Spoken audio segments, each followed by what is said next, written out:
Hello, welcome back to the NBA DFS Slate Breakdown for Monday, October 30th. We got an 11-game slate. Looks like a fun one, and there's quite a few lower-owned plays that I like, and we're going to go through all of them now. But before we do, come join us at LineStar. Only $39.99 per month gets you access to everything. Everything we do, you get it all. One low price. Nobody in DFS has a better deal than us. So come join us. Get into the fun. Get into chat. Get involved. Let's have a good time now. All right, so we're going to go over the slate. It is 11 games, like I said.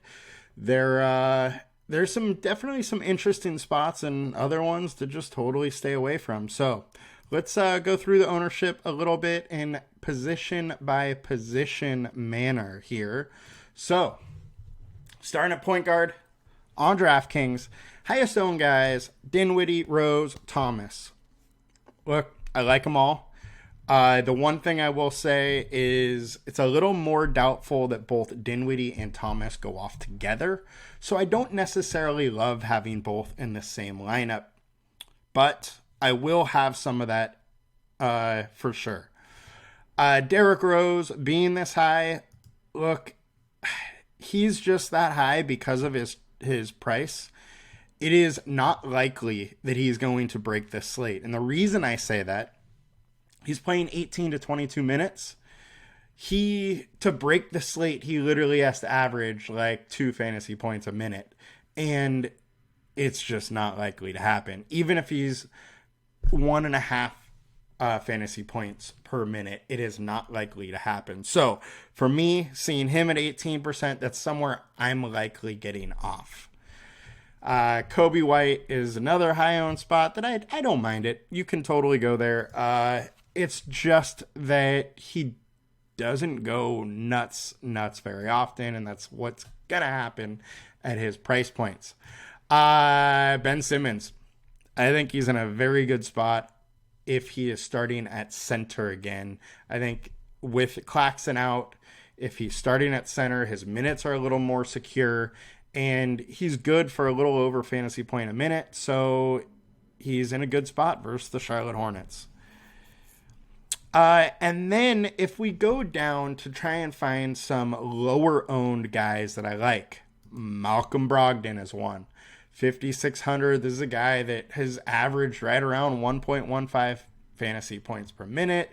He's in a decent spot versus the Raptors. They do play a little slow, but very good chance he is able to get you a 30 burger. And if he plays some excess minutes and he gets up into that 31-minute range, he could potentially break the slate, or not break it, but be in the optimal lineup. So definitely like him. I also like the Hawks front court. I like DeJounte Murray. I like Trae Young. I think they're both in a good spot. And there's major upside versus Minnesota there. So that's one spot I really like. Tyler Hero, Miami versus the Bucks. I think that's a very, very interesting game. The reason being the Bucks have been letting some points up on the board, and it doesn't seem like they fully synced yet. They've been in close games, both games so far. We have a 6.5 point spread, but I don't think it'll be that far apart, especially if Bam Adebayo is in. If he is out, that might, bring up some trouble for the Heat. But if he's in, I think it would be a close game. And Hero, Jimmy, all of them are likely to have a decent game here. But I definitely like Hero at his price point. He's been really good this season. He's shown us some ceiling. He has the minutes. He's gone 40 minutes, 2 games in a row, 34 the game before that. I like how he's starting the season, and I'm definitely willing to go back there. Josh Giddey is another one. He's getting absolutely no ownership. He really hasn't done much, and his minutes have been all over the place so far to start the season. But he was in an absolute blowout last game. And so I do expect his normal to be in that 30-32 minute range. And he is a guy that can put up a lot of stats, rebound, assist, points. He can kind of do it all. And I think at where his salary is, he has some upside at the price and no ownership. So those are interesting. I also think Conley is interesting. This is a game that I really like, that Minnesota game. Another game I like is Memphis versus Dallas. I'm going to have a lot of Memphis.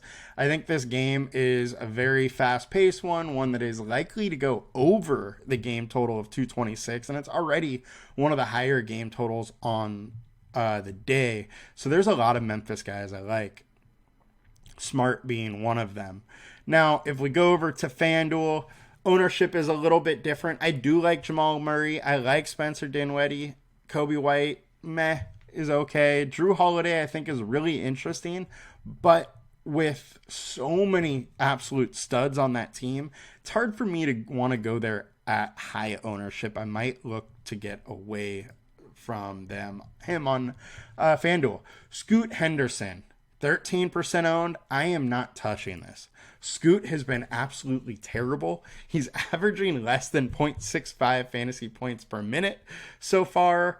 His usage is decent. It's at 22%, but he's losing minutes, partially because he's been in foul trouble the last 2 days, but I think it's going to take some time for it to click for him in the NBA. Now, on another aspect, man, how did that front office mess up? They could have traded this number 2 pick, got a decent or good all-star starter to go with Damian Lillard, and instead they ship Lillard off, draft Scoot Henderson, and if this kid cannot turn it around, they just set their franchise back so far. So sorry for that tangent there. Trae Young, I love. Monte Murray, I love. Tyrese Halliburton is somebody that I think is really interesting. He's been really consistent to start the year. He's a guy all last year that we were, seeing able to put up 50, 60 point games with regularity. He's in a fast-paced game here. So I like him quite a bit tonight as well. And D'Angelo Russell, I think, is a little bit too cheap. Another aspect here is that LeBron James played 40 minutes last night. This is a guy that they have said is on a soft minutes limit of like 30 minutes. I have a very, very hard time believing that he's going to go over 30 today. I would expect him to be on the lower side of his range of minutes, which they said is like 28 to 30. I would expect more 28-ish. That is kind of reading the tea leaves, though. It is not for sure. Anything can happen, but less minutes with LeBron on the court means way more upside for the other Lakers like D'Angelo, who's actually started off with a decent season so far. Denver's a really tough matchup for him, but he did good versus the Suns, did good versus the Kings, and he has a decent matchup here in Orlando. While it's a lower scoring game, I think he is in a decent spot there. And Murray, we talked about, I like that one as well. All right, moving over to shooting guard here on DraftKings. So our highest owned guys, we got Dinwiddie, we got Rose, we got Brandon Ingram. I don't love Ingram on this slate. He is okay. The issue with me is that I think he's priced a little too high with Zion on the court with him. I think he should be in the mid-7s. Now, he does provide some upside. He doesn't take a giant fantasy hit with Zion there, but he does take a little bit of a hit, and that's enough for me to have some reservations at 8K and higher ownership. Alec Burks is somebody that I do like. My issue with him is you never know when his minutes are going to be there. However, all 3 games this season, he has had at least 25.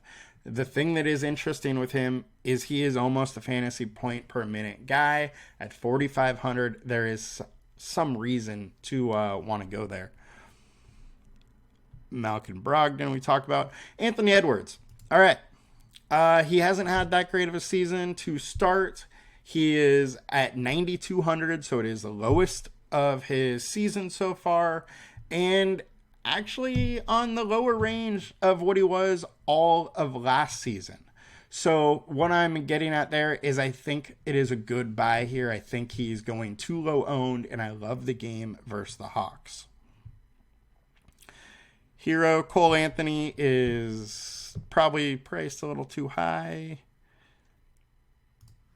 D'Angelo, we talked about, like him. Josh Giddey. All right, let's get over to FanDuel. On the FanDuel side, obviously, all right, so Dinwiddie, Williams, and White. Williams is the new addition to the higher owned list here, and I gotta say that I do like Jalen Williams quite a lot. He is in a good spot versus Detroit, who's just terrible. Game total is only -6. Should be at least close into the fourth, giving Williams all his minutes, and he has some real upside. The one thing is we're still kind of waiting to see how much Chet Holmgren being there takes away from Williams.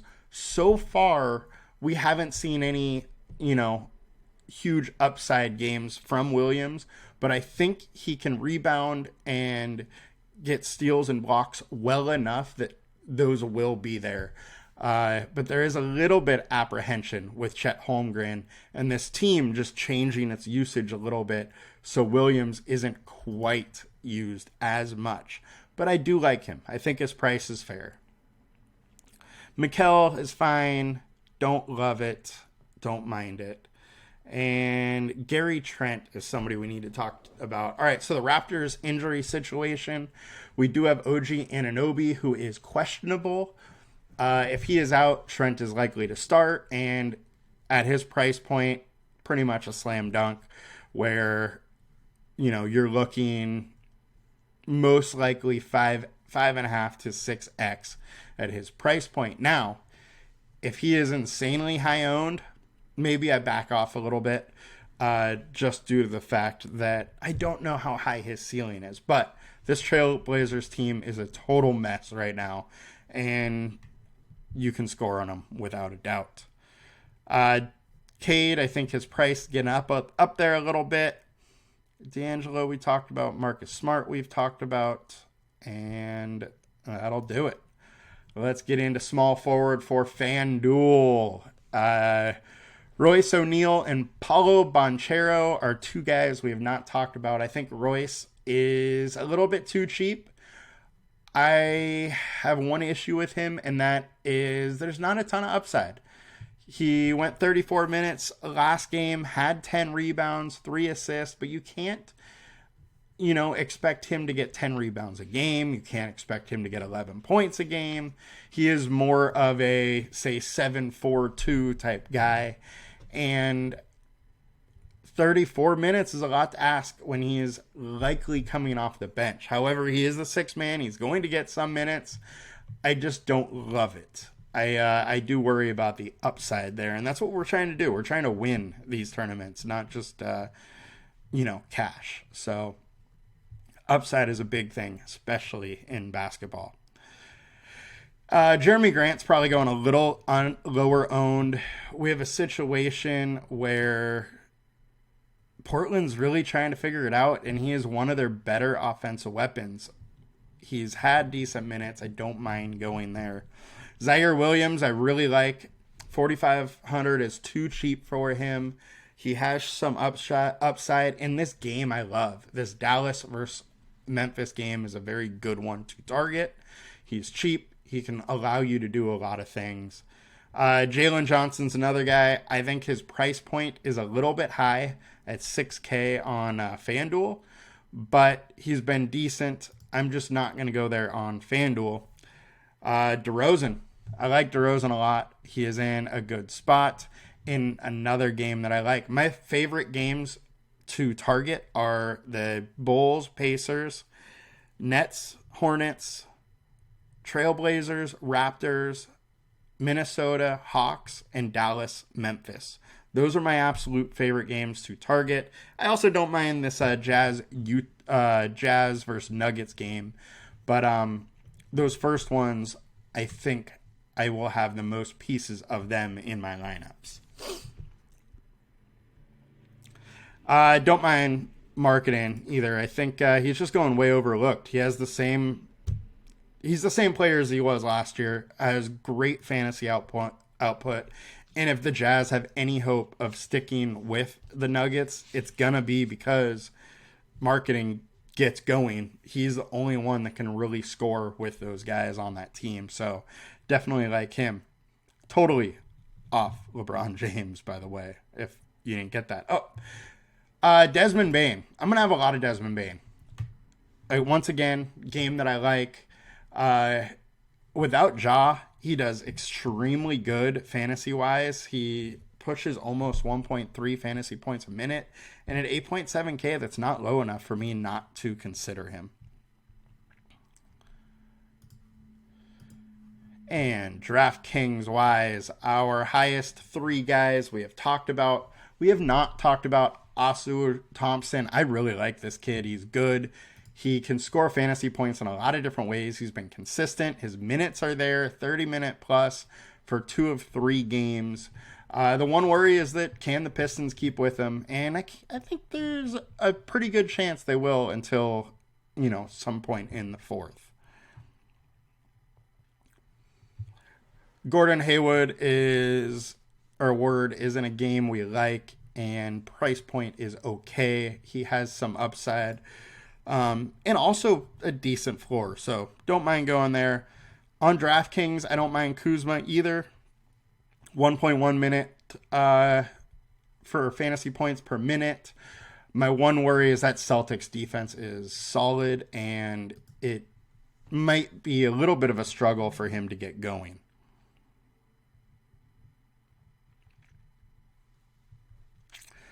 Man, Pacers make me so sad. I wish their rotation was just a little bit better so we knew where to go. All right, so point guard, power forward wise. DeMar DeRozan, I said I like. Giannis, I could get up to him. I think he is very interesting. Marketing, he's interesting. Jalen, Gordon Hayward, Kyle Kuzma. It's all pretty much the same one. One spot I want to add is Jabari Walker. So one thing to see is that Robert Williams is out for the Trailblazers. He's been coming off the bench as the center. It could be Walker today, or it could be Moses, but I think Walker likely has the path to it, seeing as that he's been playing, a little bit in every single game. At 3.4K, say Ayton gets in a little bit foul trouble, or they just keep with the same minute rotation where Ayton's only playing 26, 28 minutes, then I think there's enough room and enough minutes to go around for Jabari at 3.4 and super low ownership to do very well. And if you go with a guy like him, he's in an earlier game. If he goes off, the rest of the night, you can likely just have a bunch of higher owned studs and you'll probably do pretty well. So I think he's an interesting play. And then Jaren Jackson. We know Jackson has a huge, insane ceiling whenever Steven Adams is out. Look, he's out again and in a super good matchup. So I think we got to be going there as well. As well as Karl Anthony Towns. Cat being 8.5K, I think is just a little bit too low when he's a guy that can routinely get into the 50s or high 40s. In a matchup versus the Hawks, it is, the highest matchup on our matchup board. I think he's in a really good spot and totally going overlooked right now. Then on the FanDuel side, Aaron Gordon, definitely like him. Think he's in an interesting spot versus the Jazz in a later game that we can target. And that's the issue with this slate is a lot of the stuff I like is early, and I don't want to totally wash out early. So I do need to find some more later picks, which Gordon is one that I think has some real upside. Other one is I think you could go with some Lakers guys and play the minute roulette over there, hoping that maybe LeBron doesn't get quite as many minutes. or AD doesn't get quite as many minutes. I think something like that likely happens. Seems like from the get-go they are worried about LeBron's minutes, as they should. He hasn't played more than 56 games in like 3 years, I think, or maybe 65, something like that.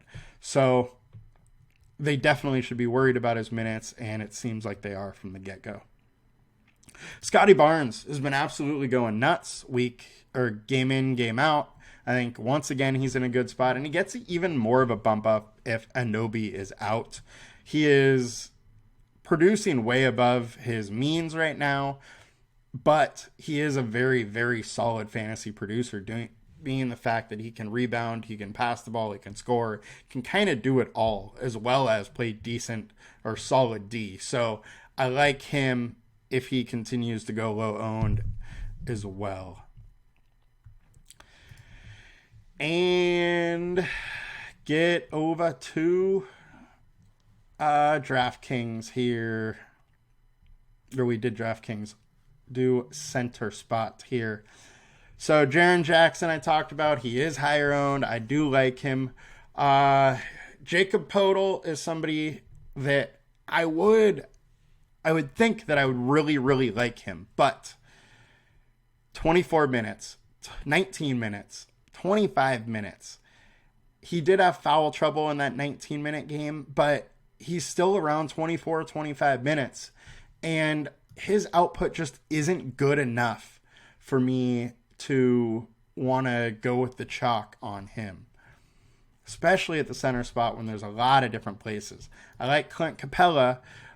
He also has some minutes issues. I do think he's going to be around 28 minutes, but there is some upside in this matchup, so don't mind that. Rudy Gobert versus the Hawks. Capella can give it up, and if Capella gets into foul trouble, can really give it up. Mark Williams is somebody I really like.